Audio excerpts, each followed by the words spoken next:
So, what if we've been lied to about purpose? Everyone tells us that we need to find our life purpose. We have this feeling like if we don't live our life purpose, then we're somehow going to fail or miss out on what we're meant to do in life.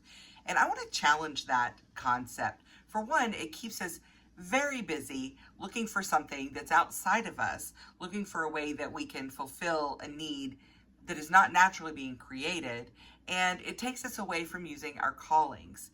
And that's what I want to talk about, is the distinction between your purpose and your calling, and how you can find alignment in your life, joy, peace, easefulness, by listening to your calling instead of searching for your purpose. So this idea of a purpose is kind of funny to me, because once you really get embodied, you realize that our purpose is to be fully human. It's to be human. It's to use our senses. It's to enjoy the experience of being alive. It's to experience the experience of being alive. We are source creation, experiencing itself as whoever you are, fill in the blank. I'm Melissa. I am source creation, experiencing itself as Melissa. So we are by default divine. We are, by existing, living our purpose. Our purpose is to live. And we can get so caught up in this idea of, I've got to live my life purpose, that we forget the living part.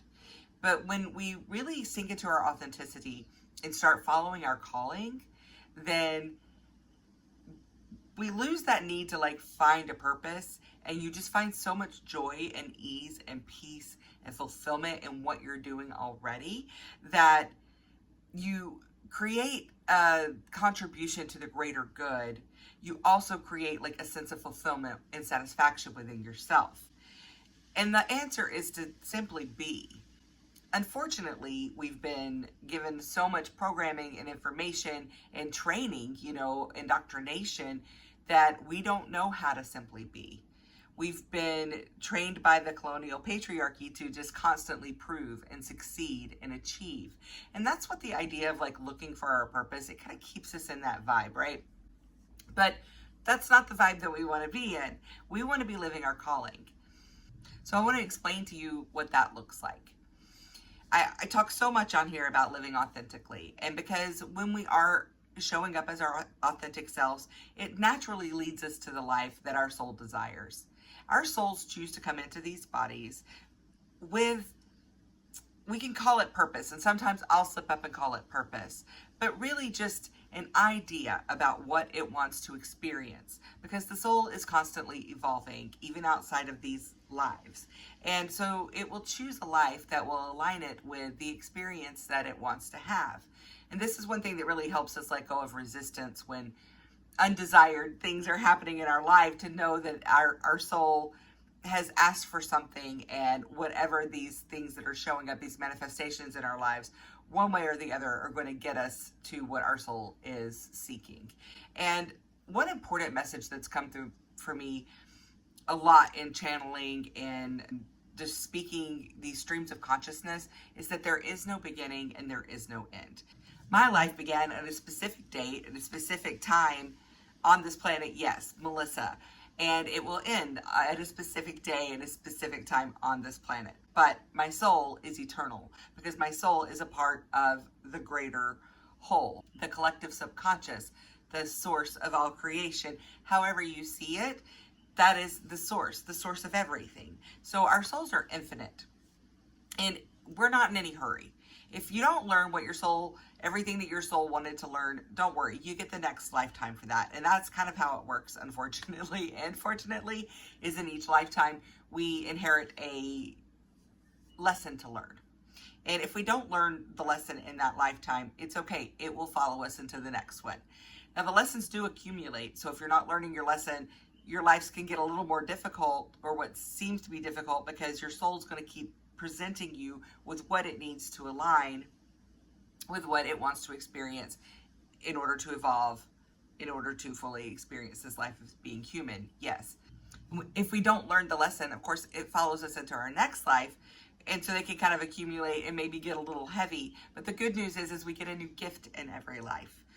And those gifts accumulate from life to life. So every life that we're living, we may have accumulated some lessons to learn, but we've accumulated even more gifts to use that will help us learn those lessons, but will also contribute to the greater good of humanity, of the earth, of the cosmos, of all that is. Because we are very important. While we are small and seemingly insignificant, there is nothing insignificant about us.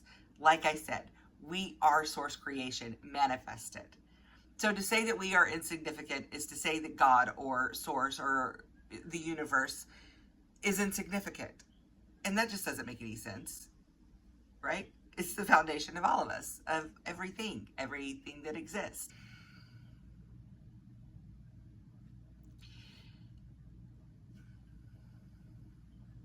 So I just want to distinguish that our purpose is to be human. You can't get it wrong. You can't fuck it up. Our purpose is to be human. That's like to say a wave feels like it has to be a wave, when the wave is the ocean. The wave is the ocean expressing itself as a wave, right? The wave doesn't be like, oh, I have to turn into a wave. That's my purpose, or I don't exist. It's all the ocean. It's all the ocean, and it's going to present in one way or the other.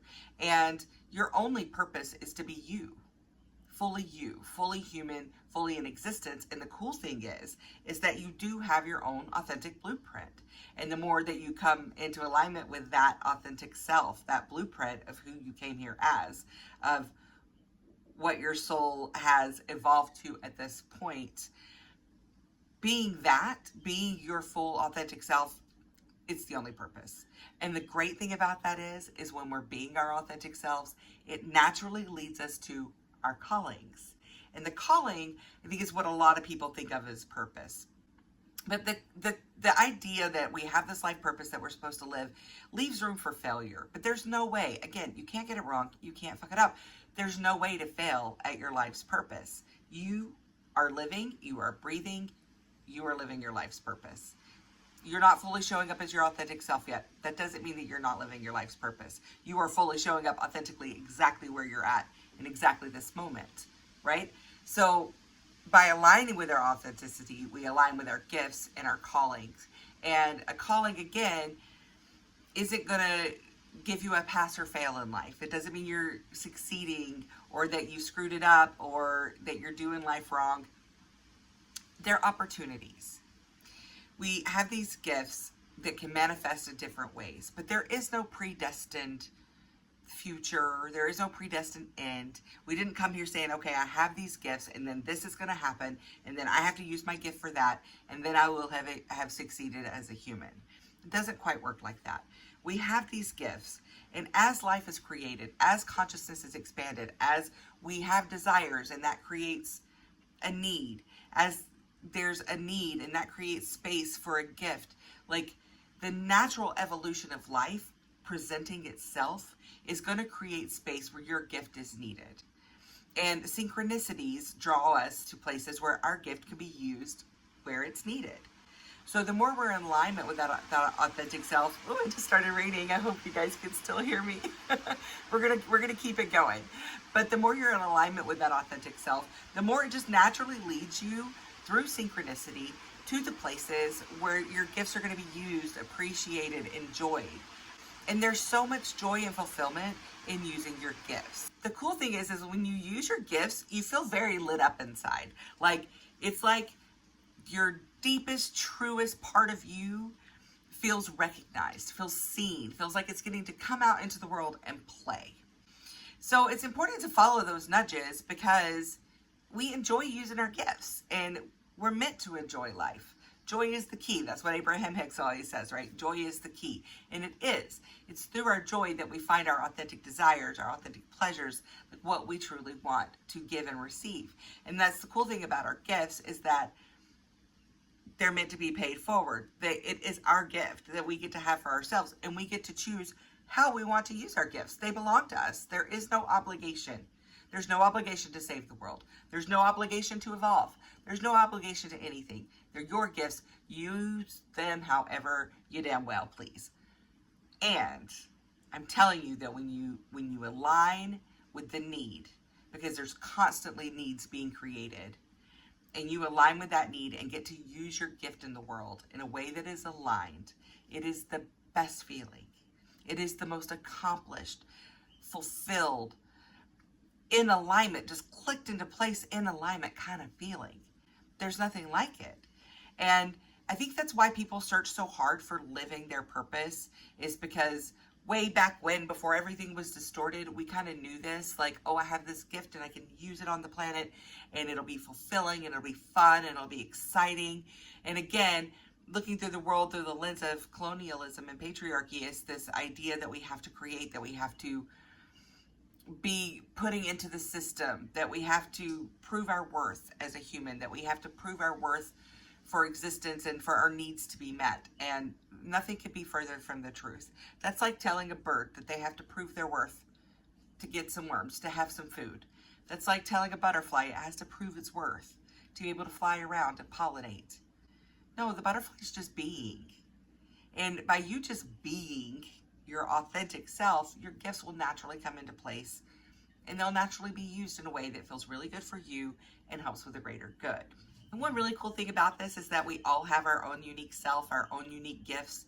And when we're all using our gifts in alignment, it's like this great cosmic symphony, right? Like every part comes into play to create this beautiful masterpiece.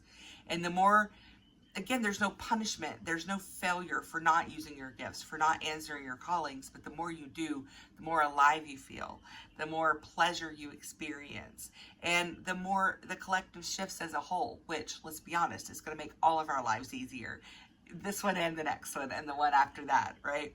So I just want to reiterate that our destiny is not pre-written. It's our choice what we do with our gifts. It's our choice which callings we answer and which that we don't. This is a co-creation. There's no obligation. The only thing you need to do is be your beautiful human self. And if you feel that there are things that aren't true to you that you are being, then take notice of those things and let them go. And if you notice there's things that light you up and make you feel more alive and make you feel more like yourself, then I encourage you to concentrate on those things. And the more you do of that alone, the more you're going to be living authentically, the more you're going to be able to hear these intuitive nudges and answer them and answer your callings. So I hope that this really clears something up for you. And I just hope that maybe next time you think, what is my purpose? You can instead tune into yourself and ask, what is my life calling me towards right now? Because it's going to keep changing. The need is going to change. The use is going to change. You don't have to decide anything that's going to like stick with you for the rest of your life. There's no, I have to figure this out now. I have to know what my purpose is. I have to know what my calling is so I can live it. Just keep living your life, babe, and it's going to happen naturally.